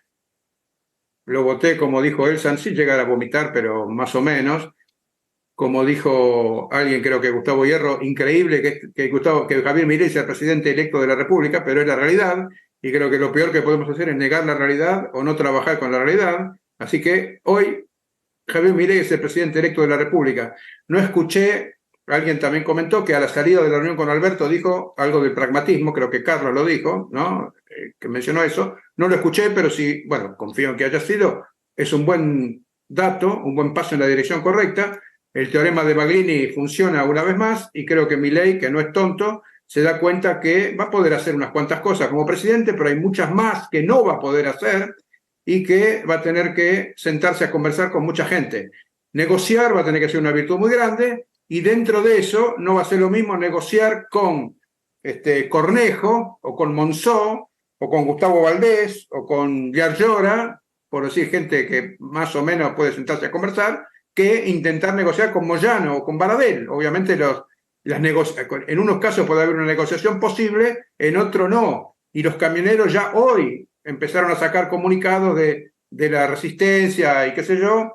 Empieza a haber asambleas en los medios públicos mañana, pasado, ya han citado asambleas, antes de que nada pase, reclamando que la información pública es un bien de la sociedad y el pluralismo y bla, bla, bla. Y entonces hay que decirle, muchachos, ¿se acuerdan tarde del pluralismo? Cuando en los últimos 4 años no existió 6, 7, 8, pero más o menos, tanto en Telam como en la TV pública como en Radio Nacional, fue un bombardeo, y en la campaña mucho más, un bombardeo de vote a Massa directamente. Así que una cosa es negociar y otra cosa es negociar con cualquiera. Creo que va a haber distintos niveles de negociación, ojalá pueda establecerse prioridades y jerarquías. Ya el análisis que hizo Jorge de los medios públicos fue muy claro, ¿no?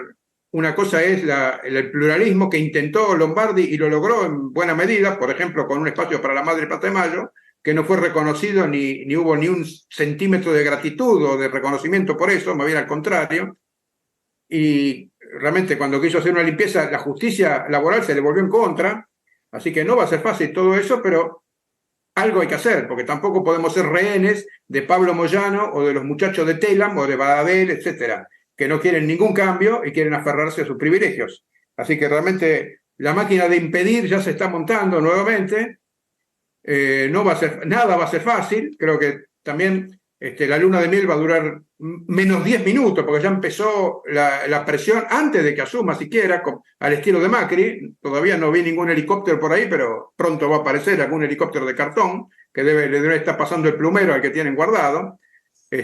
Así que hoy digo esperanza y cautela, y creo que posiblemente va a necesitar más apoyo más apoyo crítico de gente que apoya el republicanismo y la democracia y las instituciones contra los que quieren romper todo, que siguen ahí, pese a haber perdido, siguen vigentes y van a hacer lo posible para que todo fracase.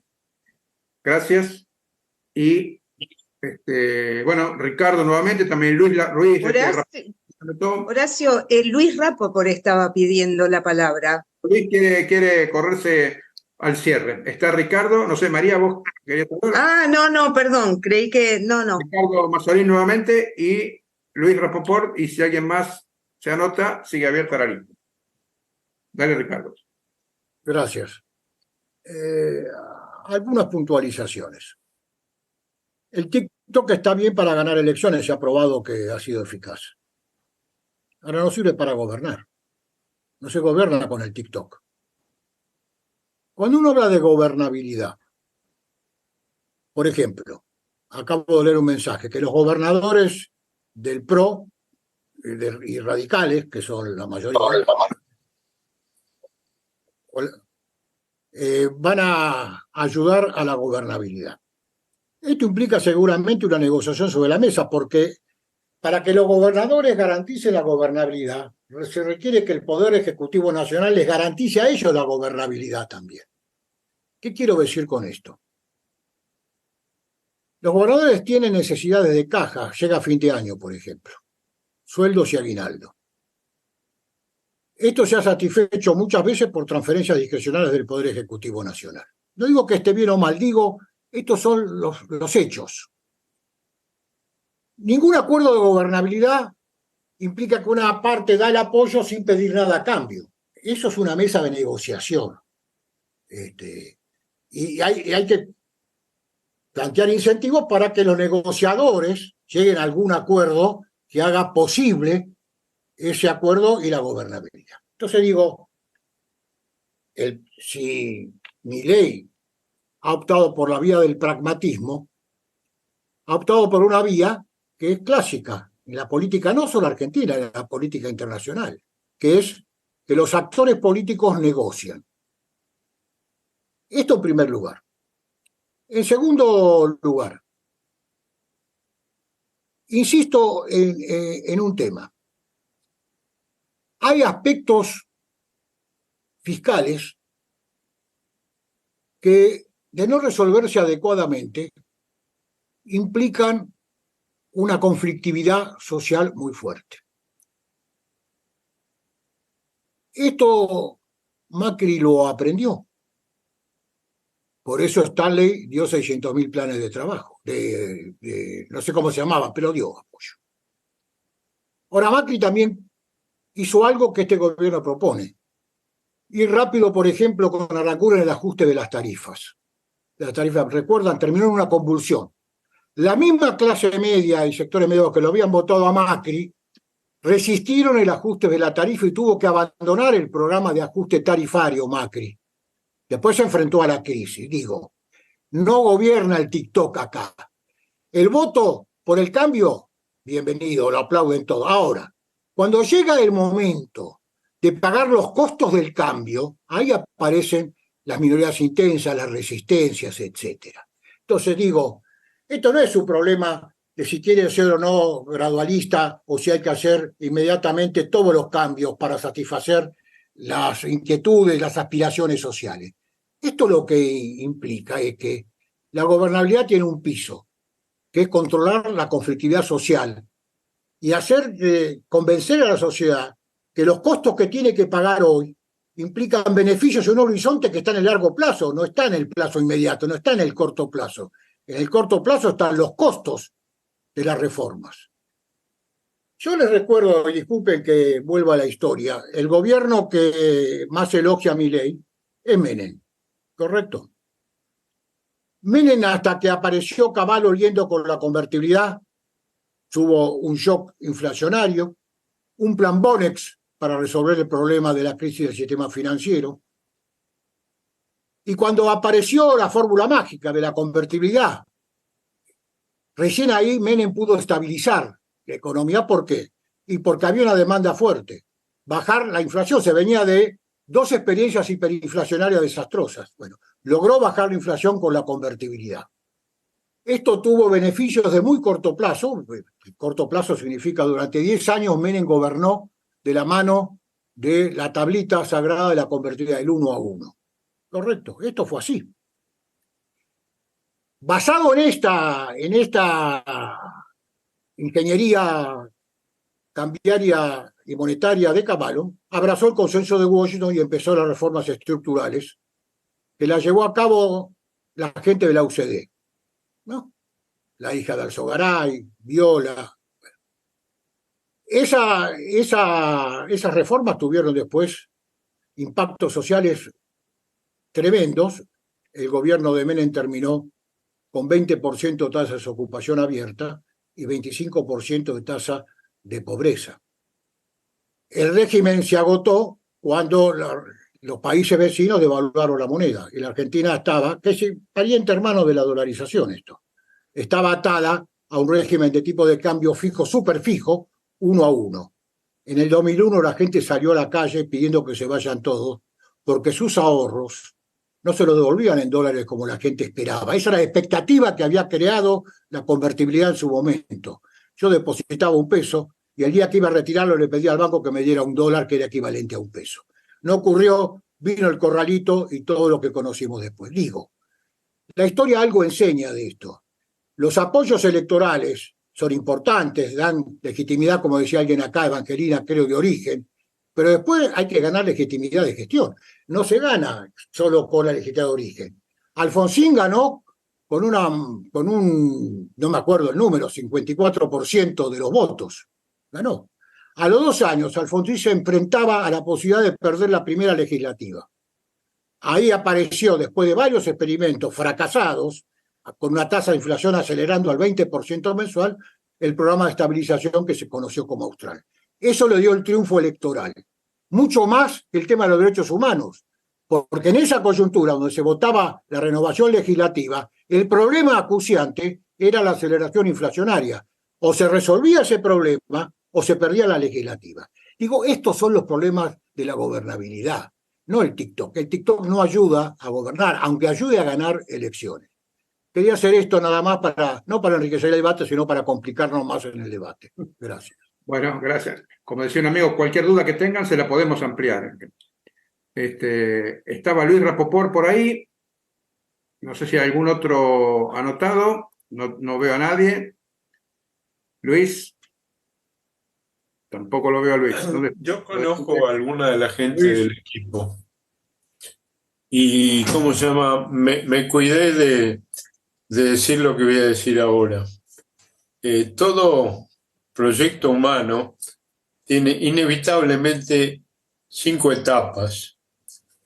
La primera es la etapa de los sueños y de los proyectos. Es una etapa linda que yo veo que mis amigos están metidos en eso con todo. La segunda etapa es la dificultad del crecimiento, porque obviamente uno empieza a gestionar. Entonces viene la dificultad del crecimiento.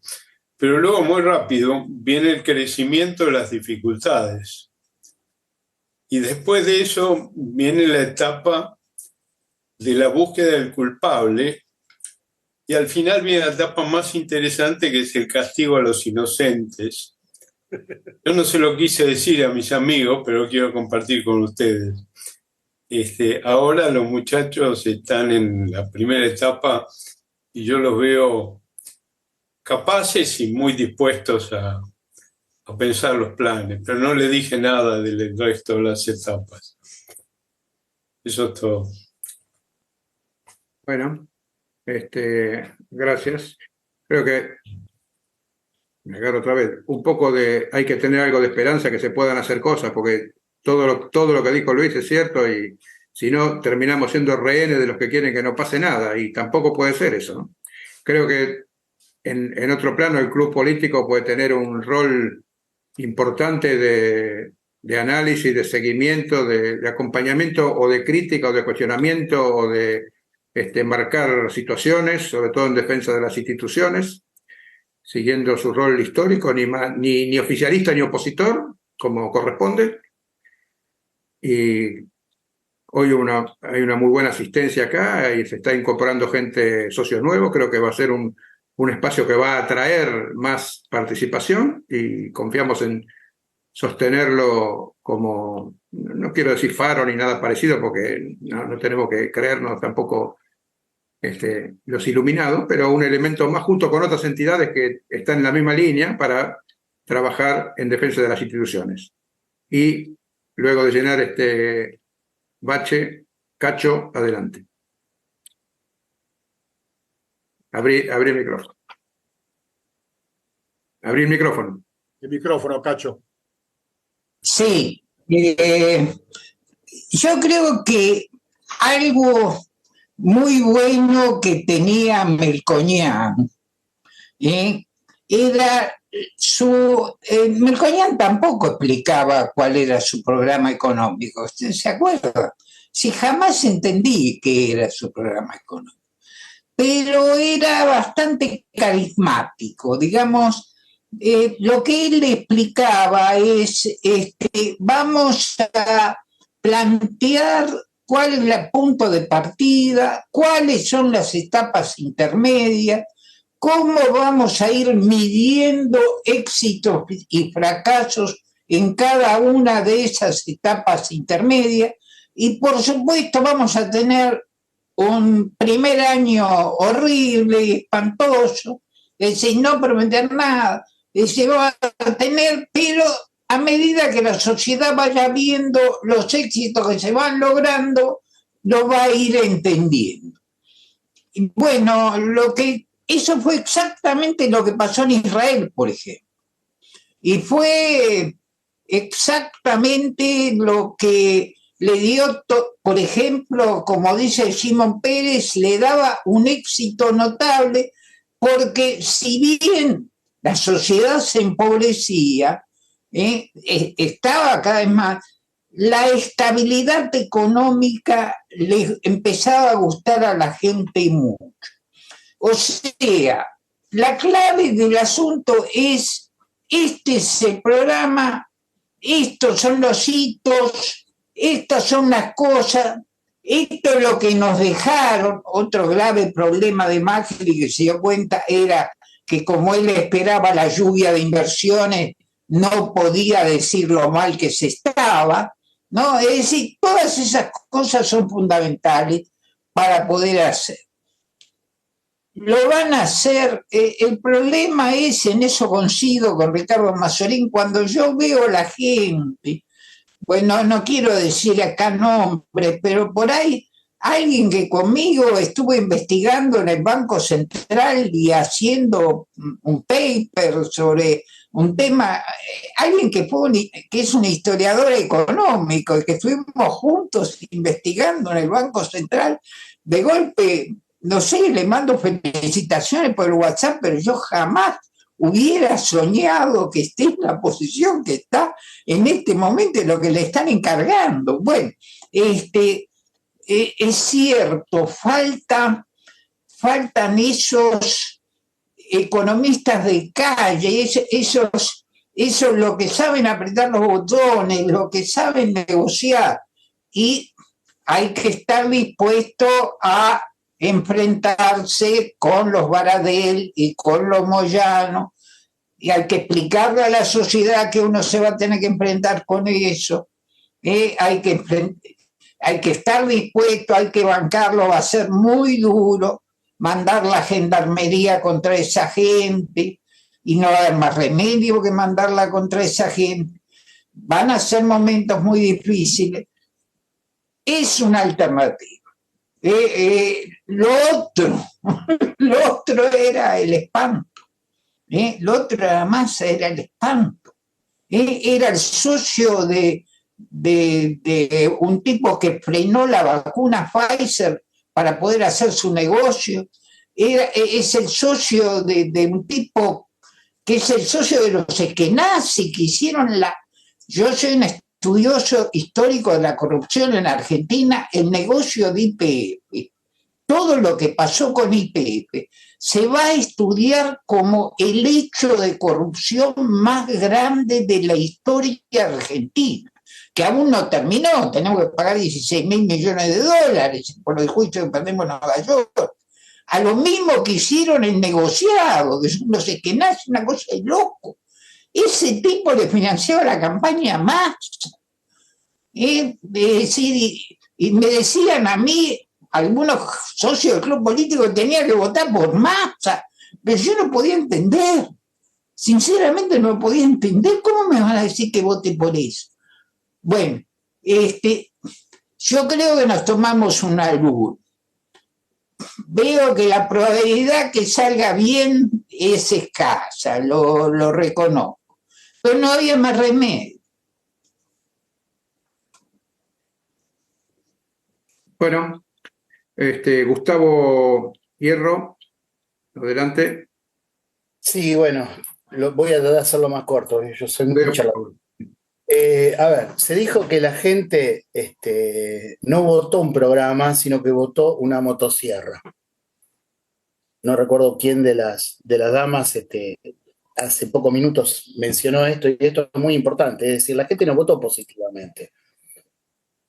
Aún los que están en esta sala y votaron a un candidato que no les gusta, como es Milei, lo han hecho, no sé si por convicción de lo mucho que les gusta a Milei, sino más bien porque querían evitar que llegara al poder supremo, digamos, alguien que ya digamos, tiene el poder, que es Massa, ¿no? De manera que el voto popular en esta elección fue negativo. La voluntad, entonces, ante el sistema político es negativa. Si esto es así, lo que en todo caso las personas políticamente activas y las personas políticamente convencidas tenemos que hacer es tratar de llevar a la sociedad a un escenario en el cual propositivamente puedan empezar a tener una esperanza hacia adelante. Eso es instinto de preservación, ojo, es instinto de preservación. Tenemos que devolver a la sociedad una épica de la recuperación, y lo digo tanto a los que tienen la responsabilidad de gobierno como quienes de alguna manera brindamos opiniones a la sociedad a través de distintos medios, porque de otra manera va a ser muy difícil salir de esta encrucijada política deletérea, digamos, que tenemos ahora. Dicho sea de paso, lo que se necesita en este contexto es responsabilidad, mucha serenidad, mucho equilibrio y mucha firmeza, porque vamos a tener que tolerar medidas que en principio no van a ser populares, aunque muchos sepan que son las medidas que se tienen que tomar. Escuché a Patricia Bullrich hablando con Shakeman hace un par de días, y ella dijo, no entiendo por qué no habrían de votar en el Congreso las leyes que están en el paquete, digamos, que piensa mandar Milei, si son muy parecidas o casi similares a las que íbamos a mandar nosotros. Hay un argumento de razonabilidad en esto que dice, porque desde las malas formas de tirabombas que tiene Milei, muchas de las cosas que propone se parecen bastante a las propuestas del PRO, las propuestas de Juntos por el Cambio, digamos, de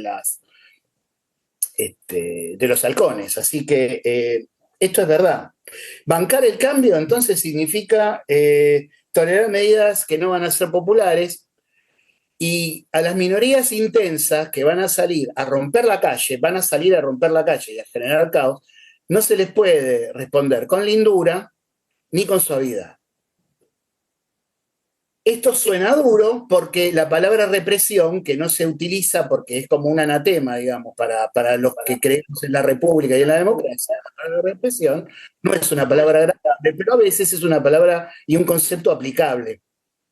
Y lamentablemente los que generan desorden van a tener que ser reprimidos, de alguna manera, a través de los medios legales y razonables correspondientes, cosas sobre la cual todos tenemos una responsabilidad, que esto no se vaya de madres y que no se caiga en una situación de autoritarismo por parte del gobierno que lleve a una represión ilegal. No creo que pueda ser el escenario, pero hay que marcar muy bien el uso de la fuerza que digamos, el Estado monopoliza en este nuevo periodo, porque, ojo, el Estado también utiliza la fuerza, siempre lo hizo, y con los kirchneristas ya sabemos de la manera que lo hace. Entonces, esto es todo. Gracias. Graciela pidió la palabra. Está Graciela, luego Julio. Julio está. Primero Julio, te dejo, Dale, Julio. bueno, no se peleen. Graciela o Julio. No, primero Graciela, seguro. Graciela, luego Julio. Bueno. Graciela, vos, Yo Dale, voy a Graciela. voy a plantear preguntas. No, perdóname, Cacho, no te voy a explicar por qué yo había decidido que iba a votar por Massa, porque ya lo hice en varias oportunidades, incluso se los mandé a mis compañeros socios. No me banco, me es muy difícil a mí personalmente bancarme la posición que ellos tienen con el tema de derechos humanos, ambos. Aún así, hoy por hoy, voy a desear que les vaya bien. Ahora van 2 o 3 preguntas. Y se las dijo, por favor, a los economistas o a quien esté en condiciones de comunicarlo, de contestarlo. ¿Qué posibilidades hay de tener buena cosecha? Primero, ¿cuánto se sabe que se va a tardar en poner en marcha el gasoducto? ¿Y qué pasa con el comercio del litio?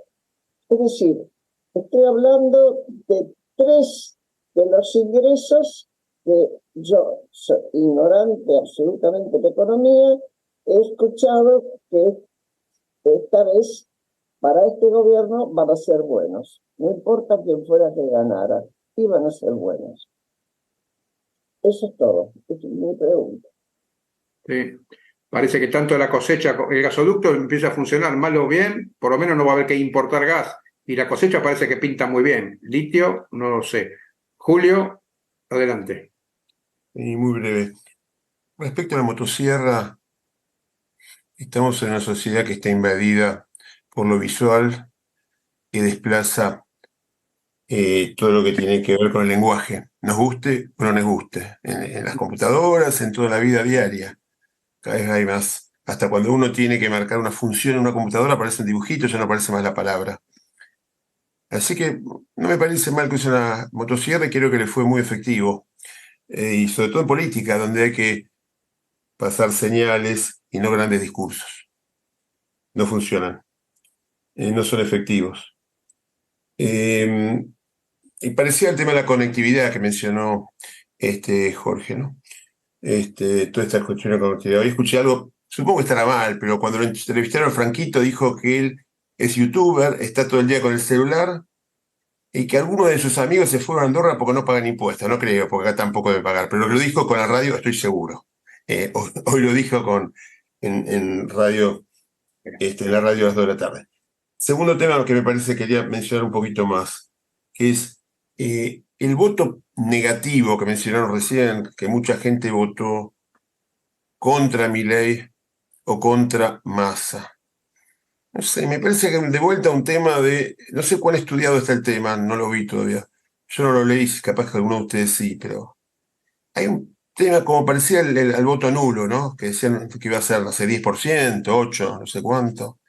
Me parece que también por parte de los analistas políticos, los politólogos y los encuestadores, hay un problema de que se miran el metro cuadrado. Como es usual, digamos, saben, todos los que miro alrededor ya sé, votaban contra Milei o contra Massa. No creo que José C. Paz votaba así, no creo. Y ahí son mucha más gente acá ni en La Matanza. Así que me parece que la mayor parte de la gente votó por Massa y votó por Milei.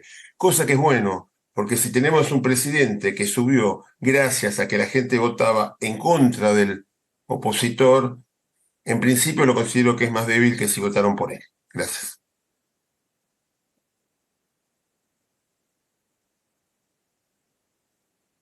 ¿Puedo responder a Graciela? Por favor, te iba a pedir que respondieras. Sobre el tema de la cosecha va a ser buena, pero los precios internacionales cayeron de una forma importante. Quiere decir que el total de divisas que van a entrar por la cosecha va a ser muy parecido al del periodo anterior. El litio es más lo que se vende que su significación económica. La Argentina, desde el punto de vista de la minería, ¿cómo se llama? La apuesta seria es la apuesta al cobre, no al litio. El litio no tiene tanta significación ni en las exportaciones presentes ni en las futuras. Entre otras cosas porque están saliendo alternativas al litio que son muchísimo más baratas. De todas maneras algo hay, pero no me acuerdo con todavía, no tengo cifras, pero es 1.000, 2.000 millones de dólares. El cierre de, ¿cómo se llama la mina esta de Catamarca, de cobre, debajo de la lumbrera, bajo la lumbrera, tiene más significación que todo el litio que se está sacando, que cerró además. En este momento, desde el punto de vista de la minería, está ese poquito de litio, algo de plata y algo de oro, pero no mueve la aguja. Y sobre el avance del gasoducto, la verdad no tengo idea. Bueno, parece que puedo averiguarlo muy rápido. Importar gas, que ya son algunos miles de millones de dólares. No, importar gas no va a hacer falta, no. Ya es un avance. Bueno. Pero no veo, o sea, para estar en posición de exportar gas, algo se puede exportar a Chile porque se dio vuelta el gasoducto, pero para exportar realmente con escala hacen falta inversiones fuertes que, digamos, de liquificación del gas, que eso es otro precio, no hay ni transporte ni ese volumen de inversiones en un puerto que puede ser el puerto de Bahía Blanca, ¿no? Sí, perdón. No es para ahora. Yo pregunté eso. Perdón, ¿estás hablando? Dale, Graciela, adelante. Bueno, pregunté eso porque de todo lo que se habló antes, muy atinente y muy interesante, mucho va a depender de con qué se haga frente a todos los agujeros que va a encontrar y hubiera encontrado quien fuera, tanto los que se hizo a sí mismo o lo que nos hizo Massa, si hubiera ganado él, como si hubiera ganado Patricia o si hubiera... Y la verdad que cuando Patricia dice que por qué no van a votar si es lo mismo que nosotros decíamos, yo pues, estoy muy estúpida, pero a Patricia yo no le escuché decir ningún programa económico. A lo mejor ustedes lo escucharon, pero yo lo único que le escuché anunciar una vez era que lo nombraban a Santiago Cobarló como una cosa muy importante, pero no había cómo guiarse por qué cosas iban a hacer. No nos dijeron, jamás Melconian dijo qué iba a hacer. Bueno, Elsa Kreisman y cerramos ahí la lista, si no se anota nadie más en este momento. No, yo lo que le quería responder a Graciela, bueno, que estaba todo el programa de la Fundación Mediterránea. No lo explicitaron, pero tenían todo un programa armado, pero no lo explicitaron. Sí. Estás muteada, Graciela. Nos decían que tenían un programa armado. Y lo que tenía siempre Melconian era una butada, que era, si me invitas a comer fideos con tuco y no tenés ni fideos ni tuco, no me invitaste a nada. Es todo lo que yo le escuché decir. Bueno. Nunca vi que nadie dijera el programa. Ricardo, cierre de la reunión. Sí. Bueno, respecto a lo del programa, Graciela, compraron un programa. Tenían un equipo trabajando de 5 fundaciones y terminaron comprando un programa. Eso sí que no se entiende. Había economistas de mucho renombre trabajando. La verdad es que lo que ocurrió dentro de Juntos por el Cambio, algún día alguien tendrá que explicarnos, ¿no? Pero una segunda consideración. Las elecciones no se ganan con programas, eso es cierto. Nadie dice que las elecciones se ganan con programas, pero se gobierna con programas. Esta es la diferencia. Nadie le pidió a Milei un programa. Bastó con que dijera que la dolarización resolvía la complejidad económica que tiene la Argentina y que era un régimen de disciplinamiento de la casta. ¿Por qué no iba a poder chorear más por la vía de la emisión monetaria a cargo del Banco Central? Esto es el mensaje central de Milei, el que enamoró en primera instancia al primer grupo de fans. Tenía a mano una solución mágica y tenía a mano también un régimen que disciplinaba definitivamente a los políticos corruptos que choreaban con la guita del Central. Omitió que esto, muchos países, sobre todo Ecuador, dolarizada, no tenía Banco Central para financiar el gasto público y se endeudó en los mercados internacionales y tuvo 2 defaults. O sea que, pero eso la gente no lo sabe. A la gente le atrapó la fantasía de que él tenía a mano una solución. Rápidamente esta solución mágica, a medida que transcurrió el tiempo, fue puesta en duda. No puesta en duda por la oposición, sino por los economistas del entorno de Milei. Los Roque Fernández, los Carlos Rodríguez, los Guidotti, que habían formado parte, Roque Fernández del Banco Central como presidente en la primera gestión y como ministro de Economía en la segunda gestión de Menem, empezaron a decir que eso era inviable para la Argentina. Esta es la realidad. Por eso Milei entró, como se dice vulgarmente en el barrio, a recular sobre la dolarización. Esto es lo que ocurrió. Porque la Argentina había tenido ya una experiencia, insisto sobre esto. La convertibilidad era un primo hermano de la dolarización, pero Roque Fernández, cuando la convertibilidad entró a tener dificultades, y Cavallo terminó yéndose del gobierno. Recuerden que Cavallo quería salir del tipo de cambio superfijo con una canasta de moneda, ligar el peso a la canasta de monedas. Fueron a Estados Unidos a discutir la posibilidad de la dolarización.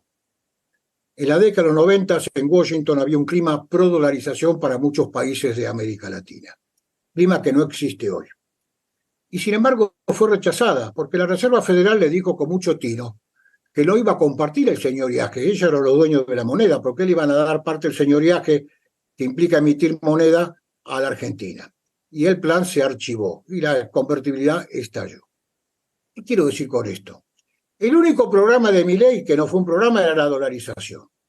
Y Juntos por el Cambio nunca explicó un programa, solamente dijo que había llamado a Melconian, que nos dijo a nosotros, Club Político Argentino, Alejandro no me deja mentir, que tenía un programa para cualquiera que se lo pidiera.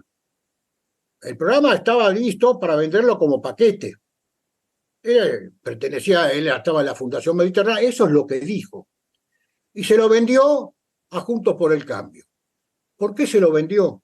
Porque Juntos por el Cambio entendió que no tenía un vocero económico que pudiera de alguna manera contrarrestar las propuestas de Milei. Era un vocero calificado porque era piola, porque era entretenido, porque era parte de un showman melconiano. Por eso no iba Santangelo, iba Melconian, no Santangelo. Entonces no había programa. No se iba a ganar la elección con un programa. Bueno, la astucia de Milei fue el TikTok, las redes, la conectividad, fantástico. Ya ganó, ya sabemos. Yo no sé mucho de ese tema, pero todos dicen ahora, han descubierto que la conectividad del TikTok es parte central del triunfo de Milei. Bueno, ya ganó Milei. Bien. Lo único que yo digo es, estemos alerta, porque ahora es el turno de gobernar, y insisto, sin TikTok.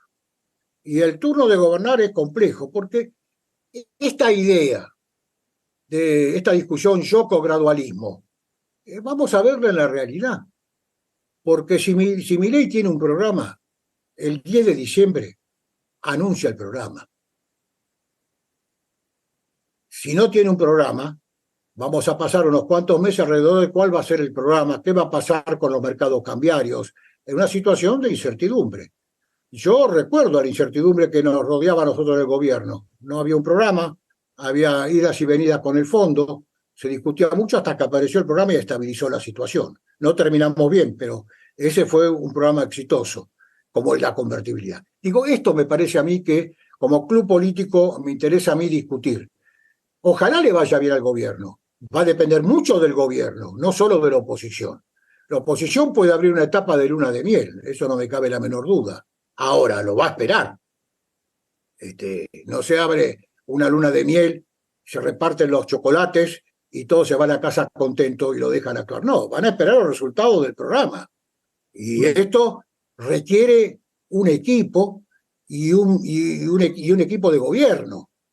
Yo hasta ahora las designaciones que estoy viendo, si son estas, no lo sé, la verdad no lo sé, muestra que no hay una coalición de gobierno y muchos de los hombres que se dice que van a ocupar el gobierno, en cargos ministeriales, vienen de la Corporación América, de donde viene Milei, de un grupo empresario. Digo, esto para tenerlo en cuenta. Macri también confió en que los gerentes de las empresas eran capaces de administrar el Estado y se llevó una sorpresa. Con esto termino, discúlpenme. Bueno, muchas gracias. Último comentario, Julio. Y bueno, Julio, abrí 1 minuto y cerramos. Dale más de 1 minuto, ¿por qué 1 minuto? Gracias. 1 minuto y medio para Julio. Para contestarle, Graciela, me parece para complementar las respuestas que recibió. Hay un tema tanto más importante que el aumento de las exportaciones, que a través de todo el régimen de acceso al mercado único y libre de cambios, que no es ni único ni libre, y todo el tema de las IRAs, los controles, Argentina duplicó la deuda de importaciones de proveedores comerciales. Entonces, hay un tema grandísimo que vas a tener que cancelar en algún momento, una deuda anormalmente alta que tenés con el exterior por cosas que importaste y no las pagaste. Dicen que es equivalente a los 20.000 millones de dólares. Lo anormal que tiene eso, o sea, respecto a lo normal sería, para redondear, 22.000 millones de dólares y está en 43.000 actualmente. O sea que hay una diferencia de 20.000 millones de dólares, igual a las divisas adicionales de la nueva cosecha. Esto lo vi de varias fuentes. Gracias. Bueno, no me digas que le van a cobrar a esta pobre viejecita esa cantidad. No lo va a pagar. Muchas gracias a todos. 2 avisos de último minuto. El martes próximo a las 5:30, café de sociabilidad presencial en el Fondo de Cultura Económica y luego una exposición de Marcos Novaro, premiada por la Academia Nacional de Ciencias Morales y Políticas. Los esperamos a todos los que estén en Buenos Aires. Y el martes 19 de diciembre, falta todavía, pero reserven la fecha para el encuentro de fin de año, brindis, debate y estaremos todos juntos ahí. Muchas gracias a todos, buenas noches y seguimos. Chao a todos, chao. Chao, chao.